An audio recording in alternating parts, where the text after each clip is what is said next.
하나님 말씀은 로마서 12장 14절부터 21절까지 말씀을 우리 같이 읽겠습니다. 너희를 박해하는 자를 축복하고 저주하지 말라. 즐거워하는 자들과 함께 즐거워하고 우는 자들과 함께 울라. 서로 마음을 같이하며 높은 데 마음을 두지 말고 도리어 낮은 데 처하며 스스로 지혜 있는 채 하지 말라. 아무에게도 악을 악으로 갚지 말고 모든 사람 앞에서 선한 일을 도모하라. 할 수 있거든 너희로서는 모든 사람과 더불어 화목하라. 내 사랑하는 자들아, 너희가 친히 원수를 갚지 말고 하나님의 진노하심에 맡기라. 기록되었으되 원수 갚는 것이 내게 있으니 내가 갚으리라. 주께서 말씀하시니라. 내 원수가 줄이거든 먹이고 목마르거든 마시게 하라. 그리함으로 내가 숯불을 거머리에 쌓아 놓으리라. 악에게 지지 말고 선으로 악을 이기라. 아멘. 할 수만 있으면 화목하라는 제목으로 말씀을 나누겠습니다. 그리스도인으로 살아간다는 것은 참 행복한 일입니다. 어제 이제 통영을 다녀왔습니다. 오후에 가서 함께 저녁 식사하고 또 집회하고 밤늦게 돌아왔는데요. 통영에 이제 도착해서 식당에 섬기시는 권사님들 또 집사님들도 돌아보고 또 배식하고 이렇게 식당에서 나오는데 그 미수교회 장로님이 손을 꼭 잡으면서 작년에 만났으니까요. 올해 또 만나서 인사드리는데 손을 놓지를 않는 거예요. 너무 고맙다고 그러면서 다른 것보다 아이들이 그러니까 통영 땅에 교회 학교 연합 캠프를 했잖아요. 그러니까 100여 명 이상의 아이들이 모여와서 그 올림픽도 했는데 목사님 올림픽보다 더 좋아합니다 그러면서 이 아이들이 모여가지고 함께 은혜 받는 그리고 집회 가운데에도 아이들이 크게 은혜 받는 모습을 장로님이 보시고 난 다음에는 너무 감사해 하시는 거예요. 선교대원들도 많이 무덥고 어려운 가운데에 참 그 주어진 사역들 가운데에서 잘 사역하셨고요.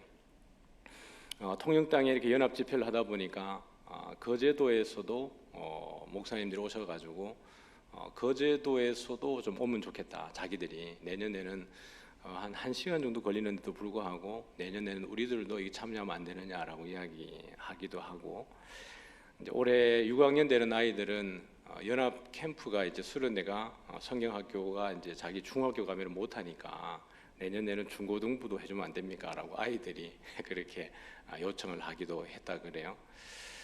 한산도에 들어가서 섬이니까 한산도 또 동좌교회에 들어가서 섬기는데 그 가운데도 큰 은혜들이 있었습니다. 그 믿지 않는 이들이 또 소방대원들도 한산도에 또 이렇게 뭐 분파됐다 그래야 되나요? 그게 이제 어떻게 보면 출장소가 생겨진 것 같은데 소방대원들도 아주 감동했다 그래요.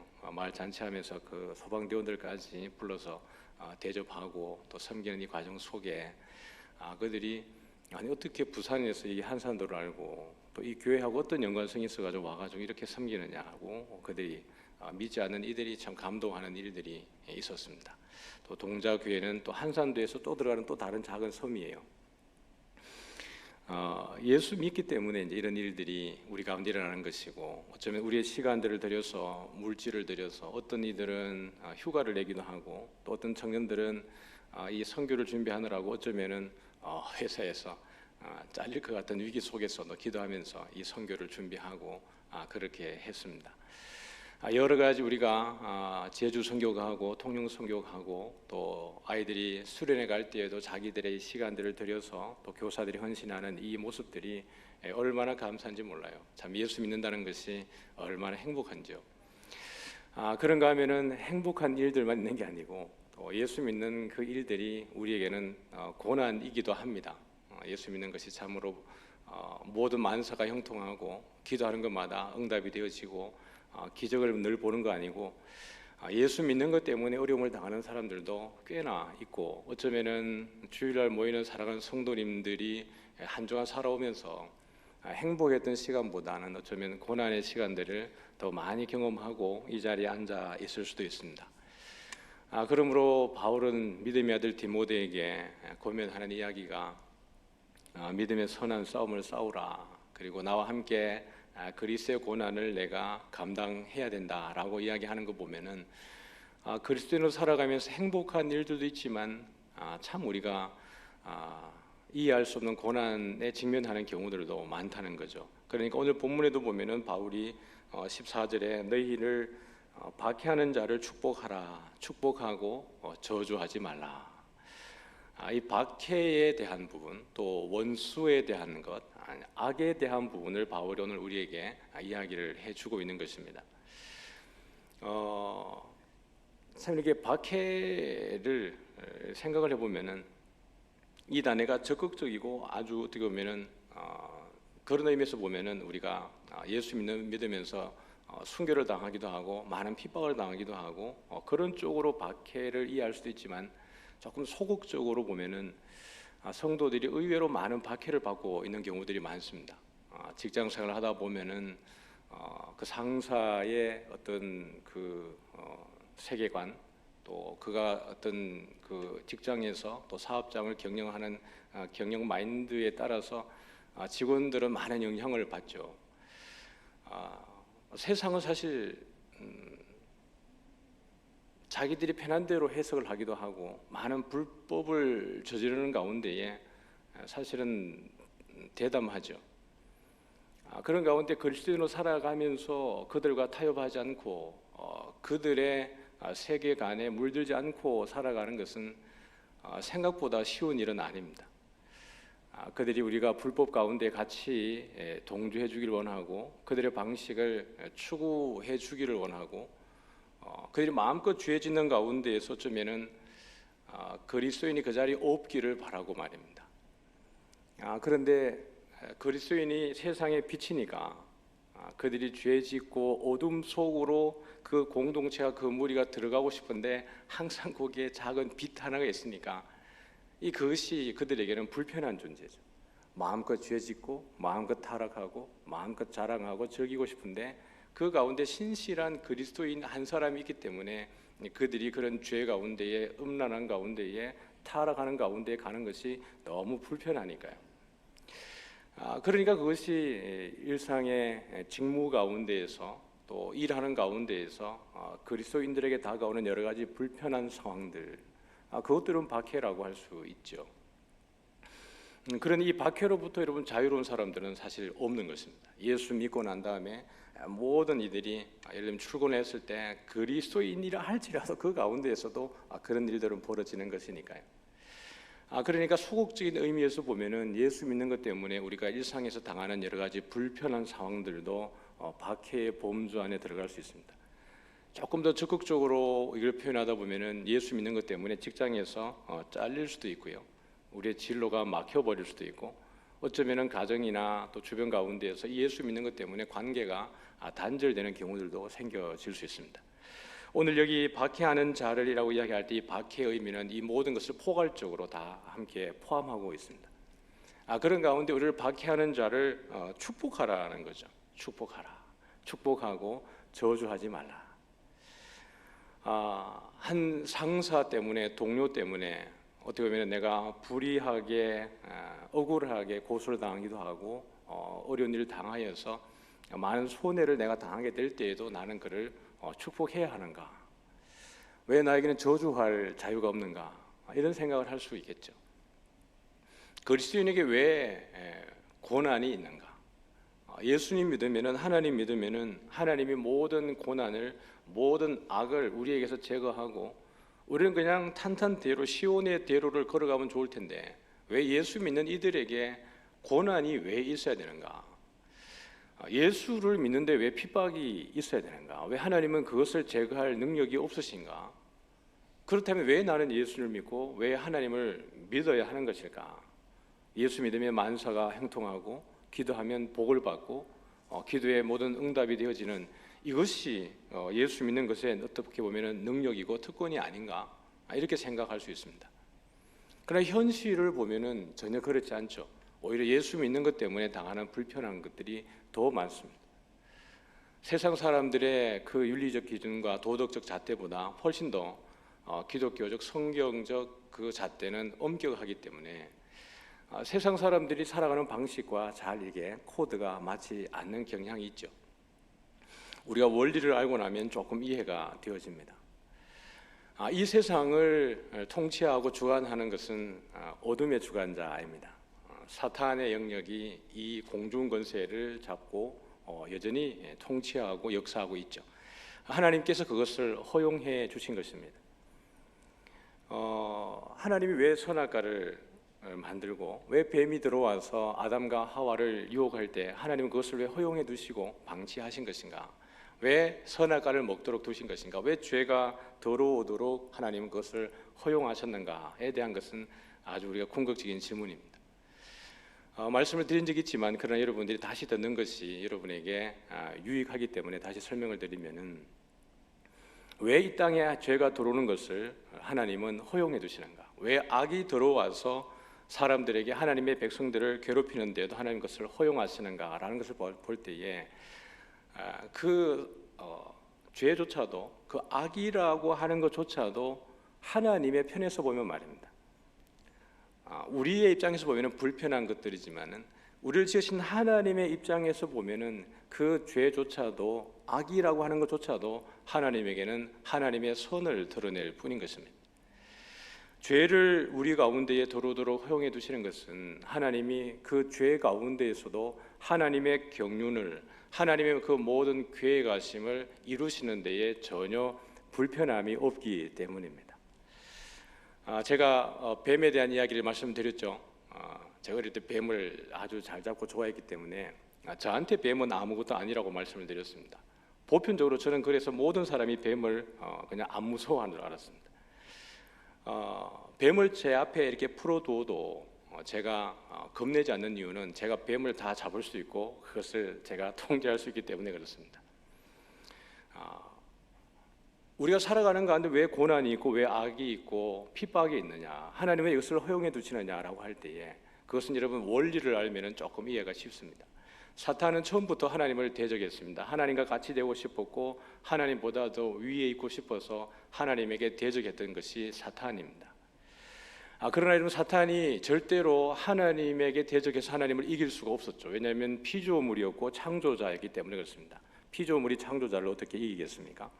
피조물인 이 사탄이 하나님을, 사탄이라는 말 자체가 대적하다라는, 대적하는 자라는 뜻입니다.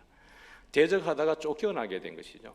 그렇게 하면서 공중의 권세 잡은 그것을 허용을 받은 것입니다.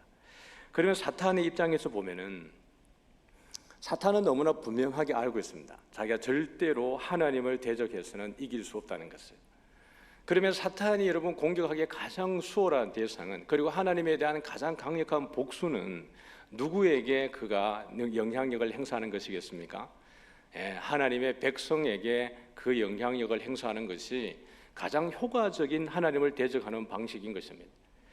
그러니 우리가 신실하게 살아가는 그리스도인들에게 왜 고난이 있느냐, 왜 핍박이 있느냐라고 할 때에 그것은 사탄의 권세가, 어둠의 주관자가 우리를 하나님의 사랑에서 끊어버리기 위해서 도전해오는 도전을 우리가 직면하기 때문에 그렇습니다.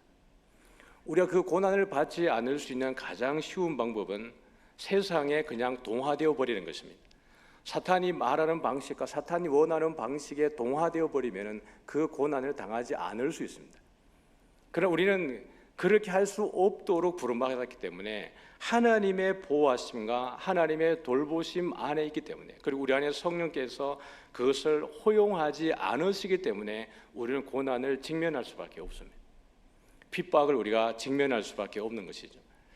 그러면 하나님은 왜 우리에게 이 고난을, 핍박을 당하는 것을 허용하시느냐라고 봤을 때에 하나님은 우리에게 이것을 이길 힘을 주셨기 때문에 그렇습니다. 우리의 힘과 우리의 능력으로 그 고난을 이겨내는 것이 아니라 우리 안에 계신 성령께서, 하나님께서 우리에게 고난을 이기고 핍박을 이길 힘을 주셨기 때문에 그것을 허용해 두시는 것입니다. 이 고난을 이겨낼 때에 우리는 내가 이겼다가 아니라 내 안에 계신 하나님을 찬송하고 하나님께 영광을 돌릴 수 있는 것이 우리 안에 계신 성령께서 우리를 하여금 그렇게 고백하게 하고 찬송하게 하는 것입니다. 그러므로 고난이 우리를 좌절하게 하고 절망하는 것이 아니라 고난을 직면했을 때 우리는 더더욱이나 하나님을 바라보고 하나님을 예배하게 되어지는 것입니다. 그것이 우리에게 오히려 유익인 것이죠. 내가 하나님의 사랑에 매였구나, 나는 하나님의 사람이구나라는 것이 고난을 대하는 여러분의 태도와 여러분의 자세와 여러분이 하는 그 고백을 보면은 내가 하나님의 사람인지 아닌지를 볼 수가 있는 것이에요. 그러므로 바울은 우리에게 이야기하기를 너희를 박해하는 자를 축복하라라고 이야기하는 것은 우리를 박해하는 자들이 자기들이 무슨 짓을 하는지도 모르기 때문에 그렇습니다. 우리는 하나님의 나라에 속하여 있고 하나님의 계획을 알고 있고 하나님이 누구인지에 대해서 알아요. 그리고 왜 그들이 우리에게 그렇게 박해하는지, 우리의 고난을 주는지에 대해서도 우리는 알아요. 근데 그들은 왜 자기들이 나를 힘들게 하고 나를 박해하는지 그들은 그것조차도 모르고 우리에게 그렇게 박해하고 핍박을 가하는 것입니다. 예수님께서도 십자가에 달리셨을 때에 그 좌우편에 그 행악자가 십자가에 달렸습니다. 십자가에 달리는 것은 이 행악자들이 십자가에 달리는 것입니다. 그러니 예수님은 죄가 없음에도 불구하고 양편에 있는 이 행악자들 가운데에 예수님이 십자가에 달린 것이죠. 예수님은 완전한 사람으로 오셨습니다. 우리가 동일한 사람으로 오셨습니다. 그러나 예수님이 십자가에 달리는 것을 목격하는 대부분의 사람들은 예수님도 아주 행악자로 예수님을 해석할 수밖에 없죠. 왜냐하면 십자가에 달리는 것은 선한 사람이 달리는 자리가 아니기 때문에 그렇습니다. 함께 십자가에 달렸던 이 행악자들조차도 예수님을 조롱하는 것입니다. 근데 그 십자가에 달렸던 예수님께서 그들에게 여러분 저주하지 않습니다. 오히려 하나님께 간구하는 것이죠. 아버지, 저들의 죄를 사하여 주옵소서. 자기들이 하는 것을 알지 못하나이다. 예수님은 제자들을 파송할 때에 이미 말씀을 하셨습니다. 우리 한번 마태복음 보면은 마태복음 10장 22절을 한번 볼까요? 마태복음 10장 22절입니다. 같이 읽어보죠. 시작. 또 너희가 내 이름으로 말미암아 모든 사람에게 미움을 받을 것이나 끝까지 견디는 자는 구원을 받으리라. 예수님은 이미 이야기하셨어요. 너희가 내 이름 때문에 모든 사람에게 미움을 받을 것이다. 내 이름 때문에. 너희가 뭔가 잘못했으라기보다는 그냥 내 이름 때문에라고 말씀하시는 것입니다. 왜냐하면 사탄은 여러분 어쨌든 그 하나님의 대적자이니까요. 요한복음에 보면은 세상이 너희를 미워하는 것은 너희를 미워하는 것이 아니라 나를 미워하는 것이라고 예수님께서 말씀하셨어요. 세상이 어둠의 주관자가 사탄이 하나님을 싫어하기 때문에 그 싫어하는 가장 효과적인 방식이 우리들에 대해서 박해하는 것입니다. 예수님 말씀하시기를 끝까지 견디는 자는 구원을 얻으리라. 이 말은 이 박해가 그냥 생각보다 수월하고 제가 방금 말씀드렸던 아주 소극적인 의미에서의 박해의 범주를 뛰어넘는다는 것을 볼 수 있습니다. 실제로 이 1세기를 살았던 많은 그리스도인들은 이 박해의 결과물로 순교를 당한 사람들이 많습니다. 예수님도 그것을 아셨기 때문에 끝까지 견디는 자라고 이야기하는 것입니다. 성도들의 인내가 여기에 있나니. 그러니 여러분, 우리에게 주어지는 아주 소극적인 의미에서의 박해이든지 아니면 아주 적극적인 의미에서의 박해이든지 우리가 이 박해를 당할 때에 우리의 능력과 우리의 경험으로 이것을 이기는 것이 아니라 주께서 우리에게 이길 힘을 주는 줄 믿으시길 바랍니다. 그러므로 인하여서 하나님의 위대하심과 하나님의 광대하심과 하나님의 전능하심이 더 드러날 뿐입니다. 나 같은 사람이 이 고난을 어떻게 이겨낼 수 있단 말인가? 나에게 어떻게 이길 힘이 나에게 있다는 말인가? 그것이 결국에는 내 안에 계신 성령께서 예수 그리스도께서 말씀이 생각나게 하시고 그럴수록 더 간절하게 하나님을 찾게 하셔서 내가 하나님에게 더 매일 수 있도록 하나님의 보호 아래, 하나님의 그 날개 아래에 내가 들어갈 수 있도록 내 모든 생각과 내 모든 것들을 인도하시는 그 주님을 바라볼 때에 하나님이 나를 얼마나 사랑하시는지, 내가 얼마나 더욱더 하나님의 사람인지가 우리의 고난과 핍박을 통해서 드러나는 것입니다. 나를 박해하는 자를 저주하는 것은 누구나 할 수 있는 방식입니다. 그러나 바울이 우리에게 말하는 것은 우리의 삶의 방식은 다르다는 것입니다. 예수께서 우리에게 그 산상수훈을 통해서 말씀하시는 것은 하나님의 나라에 속해 있는 사람들의 삶의 방식은 다르다는 것입니다. 세상이 살아가는 방식과 동일한 방식으로 세상을 대응하는 것이 아니라 전혀 다른 방식으로 하나님의 방식과 예수 그리스도의 방식으로 살라고 말씀을 하시는 것입니다. 사도행전 우리가 7장에 보면은 스데반조차도 예수님의 모습을 잘 닮아 있죠. 보면은 이렇게 말합니다. 같이 한번 보겠습니다. 시작. 그들이 돌로 스데반을 치니 스데반이 부르짖어 이르되 주 예수여 내 영혼을 받으시옵소서 하고 60절입니다.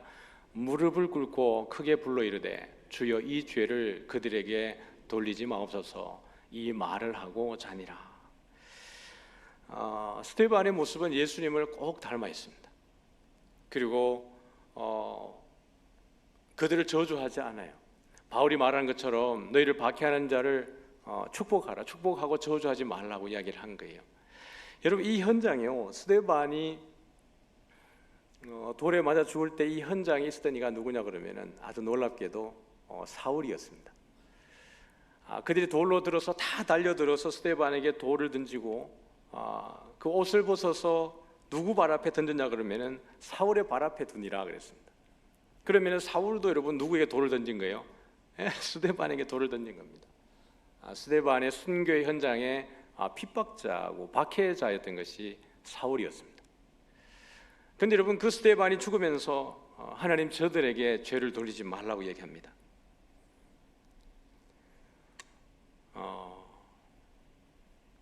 어쩌면 우리가 박해를 당할 때요, 우리를 박해하는 자들이 있습니다. 어쩌면 여러분들도 예수님을 믿기 전에 예수 믿는 사람들을 박해했던 경험이 있었는지 모르겠습니다. 이 가운데로 아주 놀라운 영적 원리가 있고 하나님의 비밀이 있죠. 스데반이 물론 여러분 그 돌에 맞으면서 내가 발에 먼지를 떨어버리고 또 그들을 저주할 수 있었습니다. 그러나 그렇지 않고 오히려 저주하지 않고 어쩌면 그들에게 죄를 돌리지 않도록 하나님께 간구한 것인데요, 이 스데반의 간구가 기도가 어쩌면은 응답되어지고 그 앞에 있었던 핍박자였던 사울이 다메섹 도상에서 또 다른 교회를 잔멸하고 그리스도인을 잡아주기 위해서 다메섹으로 가는 그 과정 속에 부활하신 주님을 바울이 만나게 되는 것입니다. 이 사울이 그 주님을 만나게 되는 것이죠. 어쩌면 여러분 우리를 박해하고 있는 그 이들도 사울같이 말입니다. 저같이 말입니다. 잠정적인 그리스도인일 수 있습니다. 우리가 선교하는 이유, 전도하는 이유, 이번에 태신자들에게 선물 박스를, 택배 박스를 보내는 이벤트를 하면서 여러분 믿음으로 여기에 응모하시고 신청하시면 너무 좋을 것 같아요. 내 아버지가, 내 어머니가 교회 갈까, 내 형제가 교회 갈까, 그건 내 생각인데 하나님이 개입해 들어오시면은 여러분 저 같은 사람도 변하잖아요. 그러니까 사울 같은 사람도 부활의 주님을 만나니까 바뀌어 버리는 거예요. 박해하는 자를 위해서 오히려 축복하고 저주하지 않는 것. 하나님, 이 부장님이, 과장님이, 이 동료가 지금 복음을 모르고 하나님을 몰라서 이런 악을 범하고 불법을 저지르고 음행하고 죄를 짓는데요, 그래서 이 친구가 그것도 모르고 나를 자꾸 뒤에서 이렇게 음해하고 불편하게 하는데요, 하나님 이 친구 때문에 회사 못 다니겠습니다 라고 할 수도 있지만 오히려 여러분들이 그 가운데 인내하고 오히려 축복하면서 이들이 지금 어떤 짓을 하는지 자기들도 하나님 몰라요. 하나님의 때에 이 친구 꼭 만나 주시기를 바랍니다. 이 친구 만나 주셔서 나보다 더 신실하게 복음을 전하는 사람으로 하나님 바꿔주십시오 라고 하나님께 간구하는 것이죠. 어쩌면 스데반의 그 돌에 맞으면서도 하나님께 간구했던 그 기도가, 그 열매가 여러분 사울 아니겠어요? 성경에 13권의 편지를 쓰면서 그가 목숨을 다하기까지 선교의 최선봉에 섰던 그 사울이 어떤 이였냐 그러면은 박해하는 자였습니다.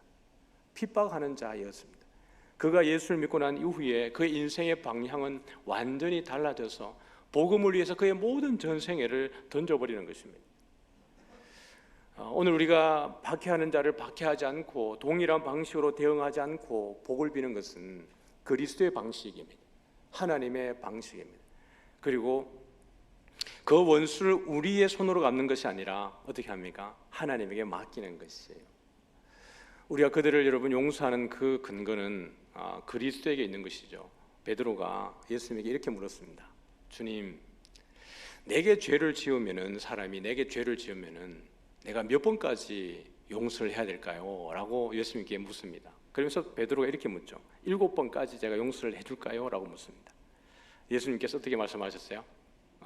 그래, 7번 하고 7번뿐만 아니라 7번에 몇 번까지요? 70번이라도 내가 더 용서해야 된다. 70번까지라도 더 해라는 거죠. 한없이 내게 죄 지은 자에 대해서 범하면은 그 용서를 네가 그게 10,000번이든 더 많이든 용서를 해야 된다라고 이야기하는 것입니다. 그러면서 예수님께서 딱 비유로 든 것이 뭐냐 그러면은 1만 달란트 빚진 자에 대한 비유를 하는 것입니다. 예수님께서 이렇게 하시는 거죠.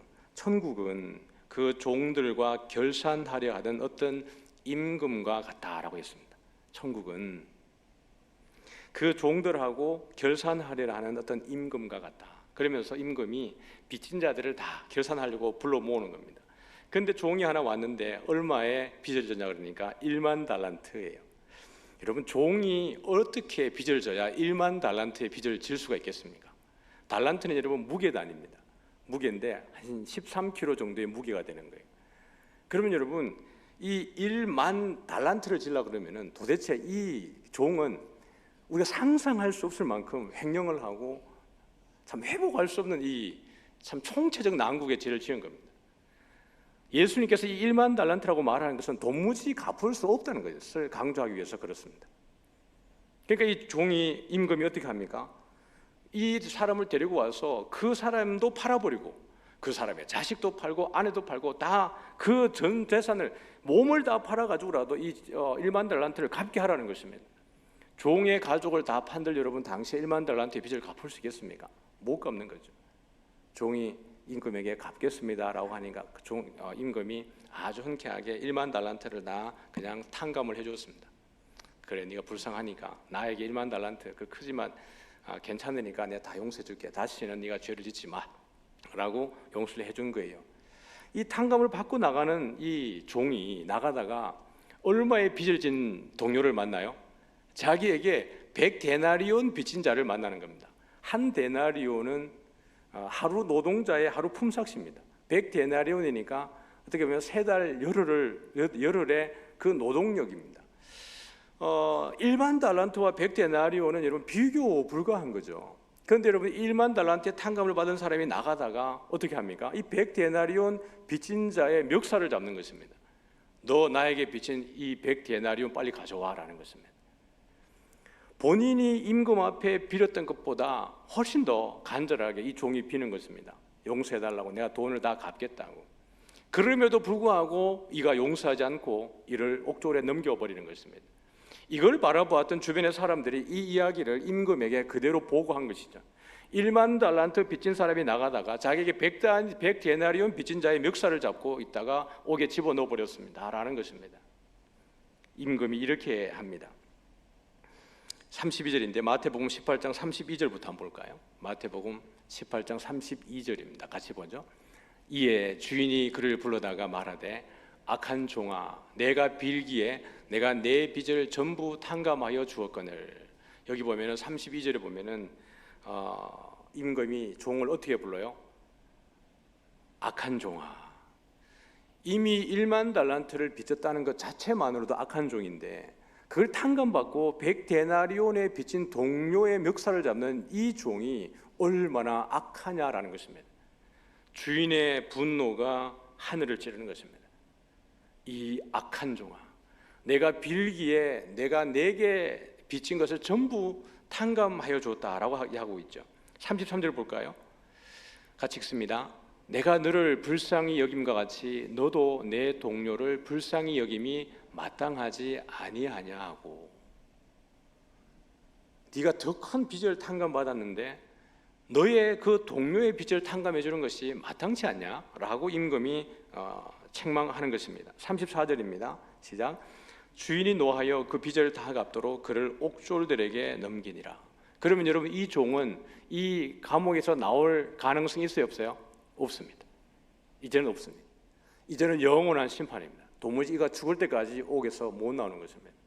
그러면서 예수님은 이 비유의 마지막을 이렇게 정리합니다. 35절이에요. 같이 읽습니다.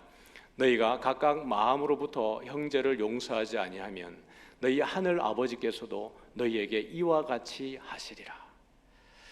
여러분, 예수님께서 이런 말씀을 하실 때에 그냥 아주 비유적인 의미에서 그냥 상징적으로 어떻게 우리에게 그냥 불가능한 일들을 야, 너희들이 했으면 좋겠어 라는 정도의 의미로 예수님은 이야기를 하셨을까요? 아니면은 너희들이 마땅히 해야만 돼 라는 의미에서 이 비유를 말씀하시는 걸까요?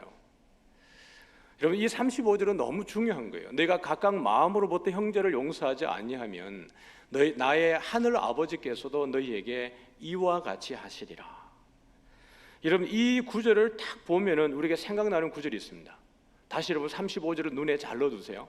너희가 각각 마음으로부터 형제를 용서하지 아니하면 하늘 아버지께서도 이와 같이 하겠다. 여러분, 마태복음 6장 12절 말씀을 볼까요? 시작. 우리가 우리에게 죄 지은 자를 사하여 준 것 같이 우리 죄를 사하여 주시옵고. 어떤 내용이에요? 주기도문의 내용이에요. 제가 이 부분 설명드린 적이 있죠. 유대인들이 대속죄일을 준비하기 전에 반드시 했던 것이 뭐냐 그러면은 자기들의 죄를 하나님께 회개하기 전에 이들이 반드시 했던 게 뭐냐 그러면은 형제들끼리의 화해였습니다.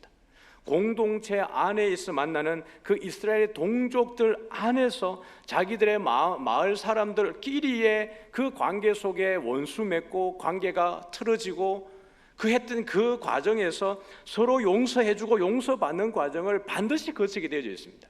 이것을 거치고 나서야 그들이 하나님께 용서를 구하는 것입니다. 그리고 대속죄일에 하나님의 그 죄를 그들이 누리는 것입니다. 그 자유함을 누리는 것이에요. 예수님이 주기도문을 가르칠 때에 이 개념이 여기에 들어가 있습니다. 우리가 우리에게 죄 지은 자를 용서하여 준 것 같이 우리 죄를 용서하여 주시옵고. 그러니 여러분, 예수님께서 우리에게 이 용서를 말할 때 바울이 박해하는 자를 위해서 저주하지 말고 축복하라고 하는 것이 얼마나 중요한 개념인지요. 원수 갚는 것을 우리가 하지 말고 누구에게 맡기라 그랬어요? 하나님께 맡기라 그랬어요. 우리 19절 말씀 볼까요? 오늘 본문의 19절입니다. 같이 보죠. 내 사랑하는 자들아, 너희가 친히 원수를 갚지 말고 하나님의 진노하심에 맡기라. 기록되었을 때 원수 갚는 것이 내게 있으니 내가 갚으리라고 주께서 말씀하시니라. 하나님은 여러분 철저하게 여러분의 원수들의 그 보복을 하나님이 하십니다. 하나님은 행한 대로 다 갚으시기 때문에 그래요. 우리가 주 안에서 행한 대로 하나님이 우리에게 다 복을 주시는 것이지만은 우리의 원수들에 대해서도 그들이 하는 것에 대해서 하나님이 다 행한 대로 계수하십니다. 이스라엘 백성들이 여러분 출애굽을 해서 나오는 과정 속에 그 200만 명의 더 많은 무리들이 그 광야길로 나갈 때에 어쩌면 연약한 이들이 있었지 않았겠어요? 그 광야길을 가니까 약한 여인들, 아이들, 나이든 노인들, 어쩌면 뒤에 약한 사람들이 쳐졌을 때 아말렉이 와서 그 이스라엘의 공격을 하는 겁니다.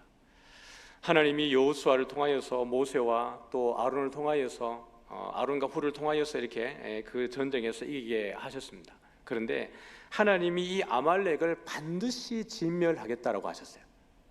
그런데 여러분, 아말렉은 역사적으로 계속해서 이 이스라엘의 원수 같은 노릇을 하는 것입니다. 그런데 하나님은 이 아말렉에 대해서 끝까지 징벌하시는 거예요. 아말렉을 용서하지 않으시는 것입니다. 우리가 여러분 원수 갖고 나면은 여러분 마음이 편하겠어요? 안 편하겠어요? 안 편한 거죠. 여러분의 원수를 위해서 저주했습니다. 예를 들어서 말입니다. 근데 하나님이 우리의 기도를 들으시고 원수의 그 집안을 완전히 파멸시키고 원수의 가정에 누군가가 사망을 하고 불구가 되어져 버리고 그것을 여러분이 목격하고 듣게 되었습니다. 처음에는 쾌재를 부르면서 잘 됐다. 그러지만은 그것을 지속적으로 여러분들이 더 믿음이 성장하고 성숙하게 되었을 때 그런 모습을 여러분이 계속 보고 듣게 된다 그러면은 여러분 마음속에 여전히 기쁘겠습니까? 그렇지 않겠죠. 오늘 18절 말씀을 보면은 말씀 한번 정리해 보죠. 18절 말씀 보면은 같이 보겠습니다. 시작.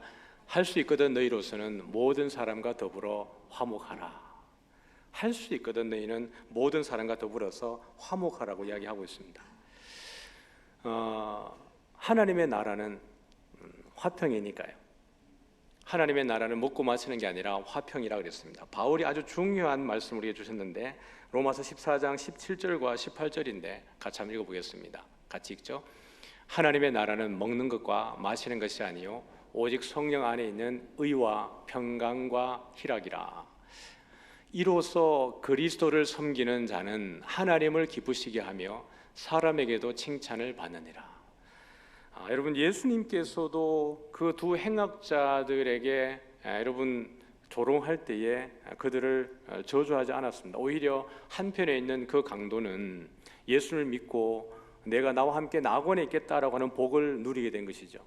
스데반에게 돌을 던졌던 바울은 그 예수님을 믿고 난 이후에 삶이 전도자의 삶을 살게 되어진 것입니다. 우리가 하나님의 나라는 하나님의 샬롬을 그대로 이 땅 가운데에 여러분 실현해내는 것입니다.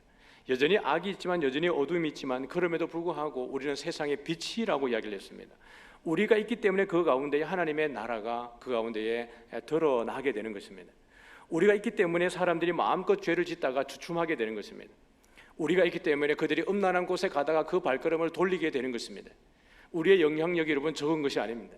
여러분이 더 신실함으로 인하여서 여러분이 있는 그곳이 더 타락하고 더 소돔과 고모라 같이 되는 과정 속에 여러분이 소금 같은 역할을 하는 것입니다. 그들 가운데에 그 죄를 향해서 빨리 다름질하는 그들이 여러분의 신실하심과 여러분 안에 있는 그 확신을 통하여서 그 사람들이 도전을 받는 것입니다. 왜 이 사람은 이렇게 고리타분하게 살까? 그러면서 여러분 안에 있는 주님을 생각하는 것이고 여러분 안에 있는 하나님을 보는 것이죠. 그들 가운데 여러분이 그들이 우리에게 대하는 방식으로 똑같은 방식으로 나가는 것이 아니라 그리스도의 방식으로 오히려 그들을 위해서 기도하고 축복하고 그렇게 함으로 인하여서 그들이 우리를 더 사랑하고. 여러분 세상 살아가는 것은 다 똑같지 않습니까? 그들을 미워해서 끝까지 미워할 수 있습니다. 아무 이유 없이 끝까지 미워할 수 있습니다. 그러나 대체적으로 보면 말입니다, 우리가 그들에게 선의를 행하고 그들에게 우리에게 밉상의 짓을 할 때라도 우리가 직장 안에서 정말 신실하게 하나님의 사랑을 드러낼 때에 그들이 우리를 사랑하게 되어 있습니다. 그들이 우리를 귀하게 여기는 것이 대부분의 여러분 삶의 현장이기도 한 것입니다. 바울이 우리에게 할 수 있으면 모든 사람과 더불어서 화목하라라고 하는 것은 결국 오늘 말씀 18절에 보면은 읽었던 18절이죠.